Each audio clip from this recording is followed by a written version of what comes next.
What's up?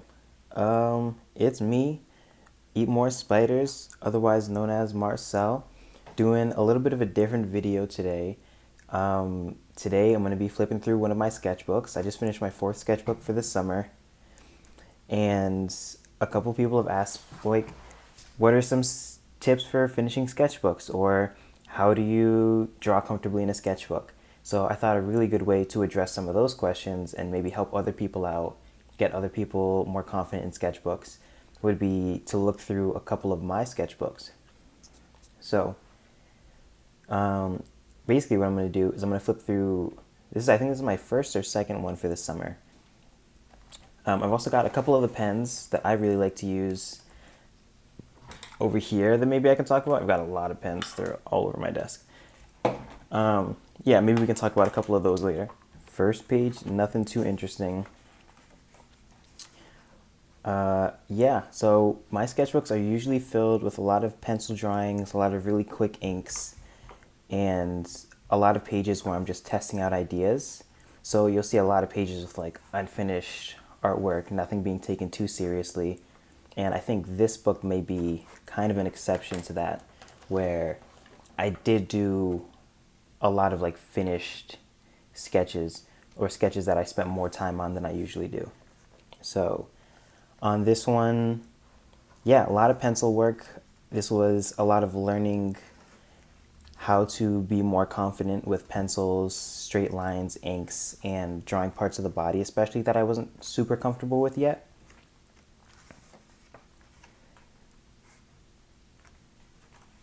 So I've got like One Punch Man.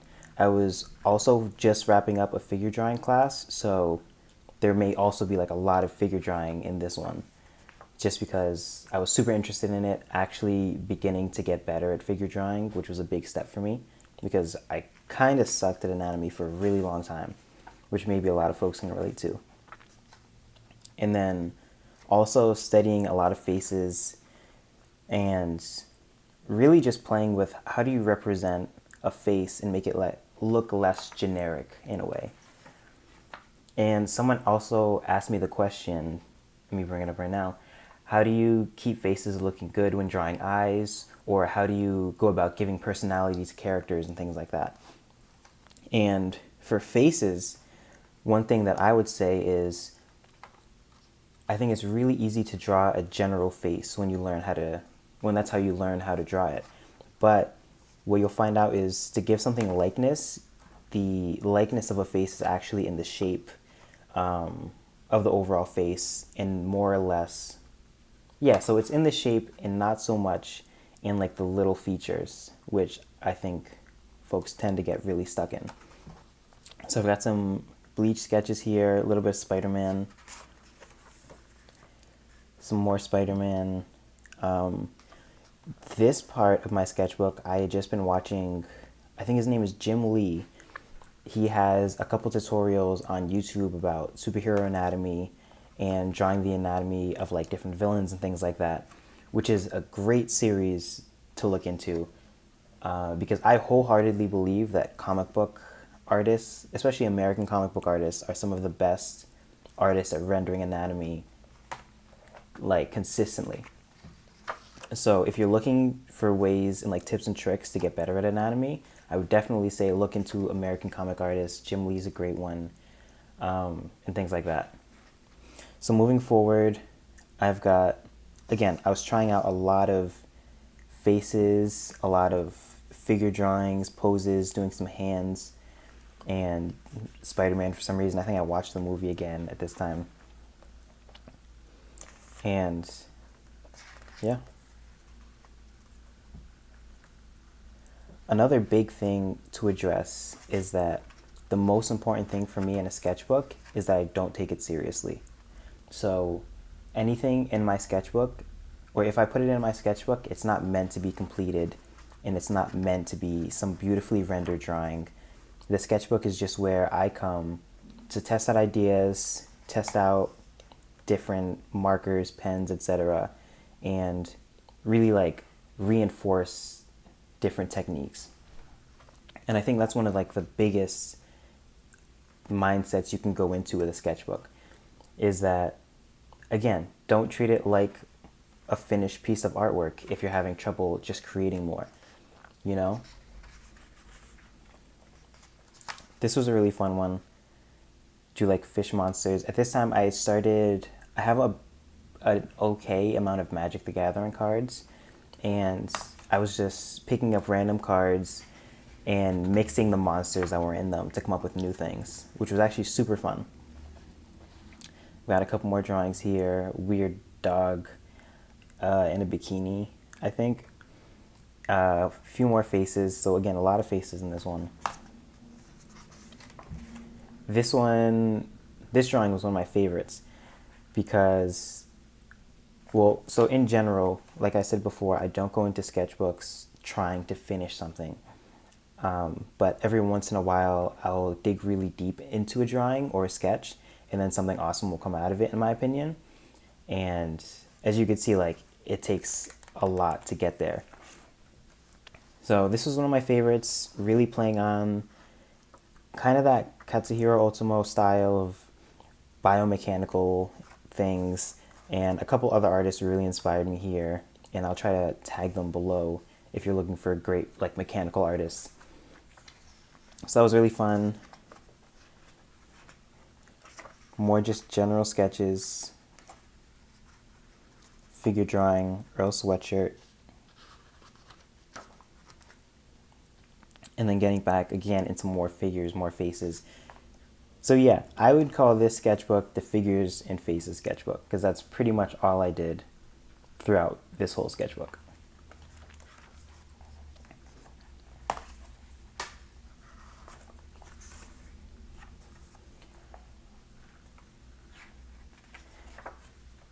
And so to answer a couple more of the questions that got asked, one person says, do you ever have days where you just don't feel like drawing or have artist block?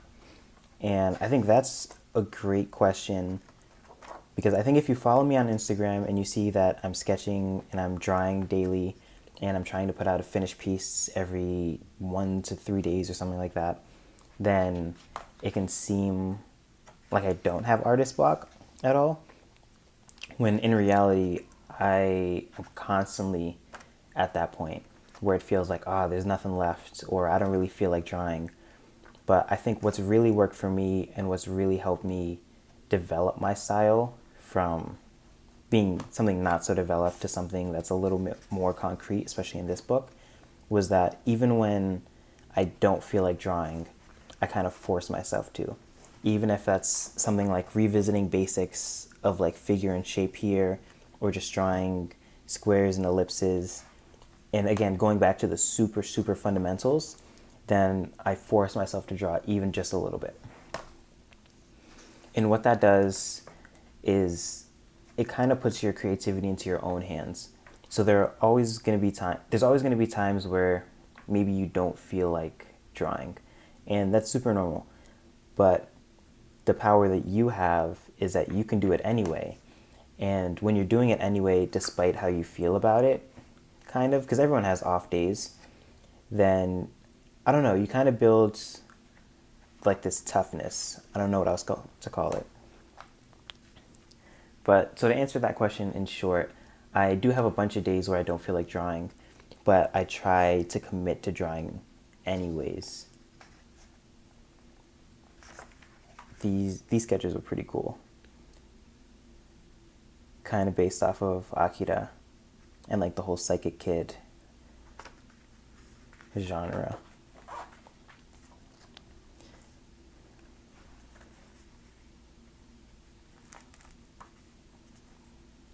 You know, a couple more pages of like free inking.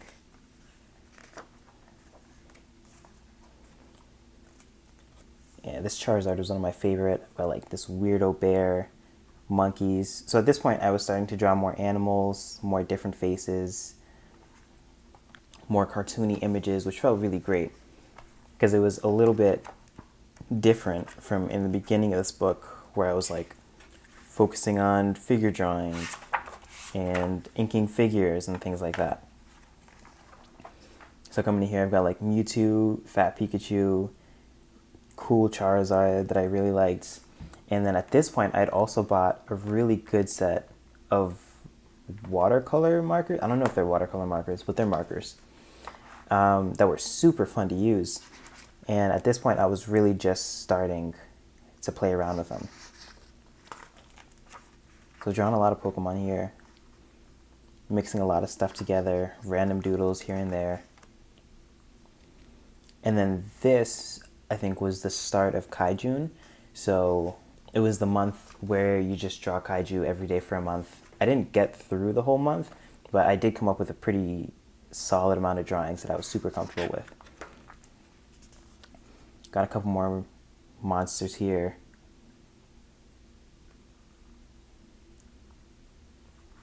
Like some mechanical woman. Oh, the drawings look really good close up to the camera. I'm going to do that more. Got some Goku Frieza action here.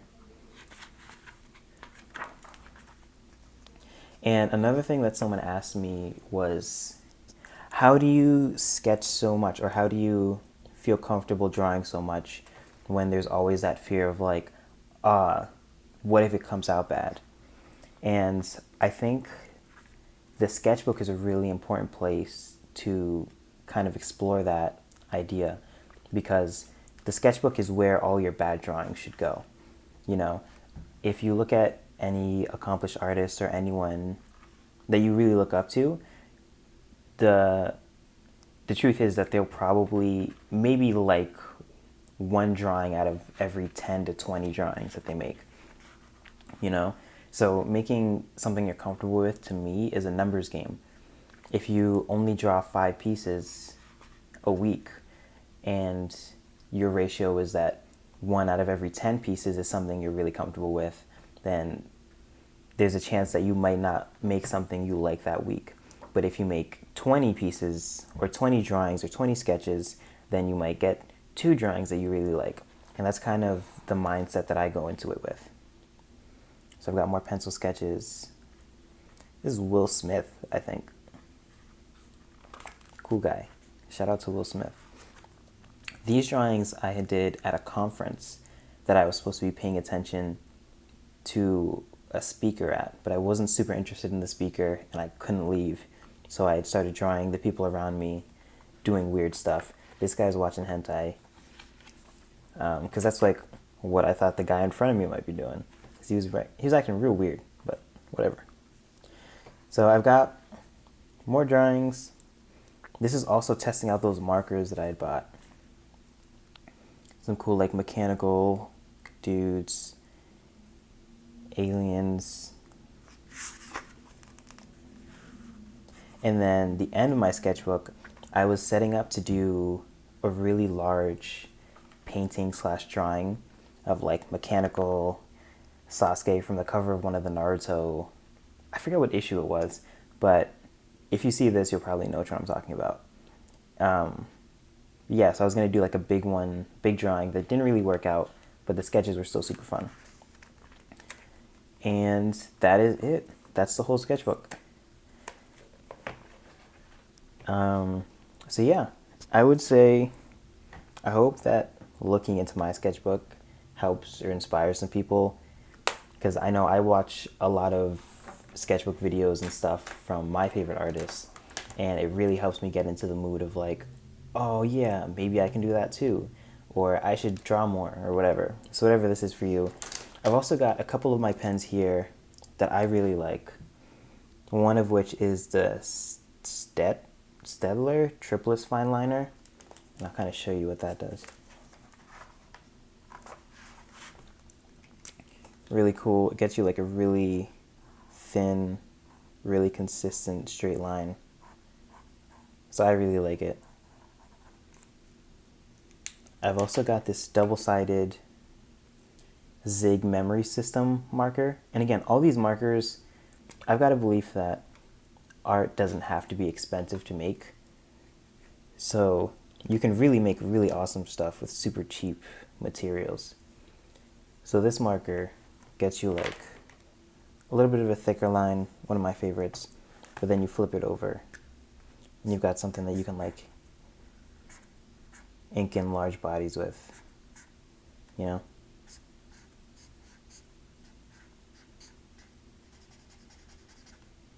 Something like that. Really cool.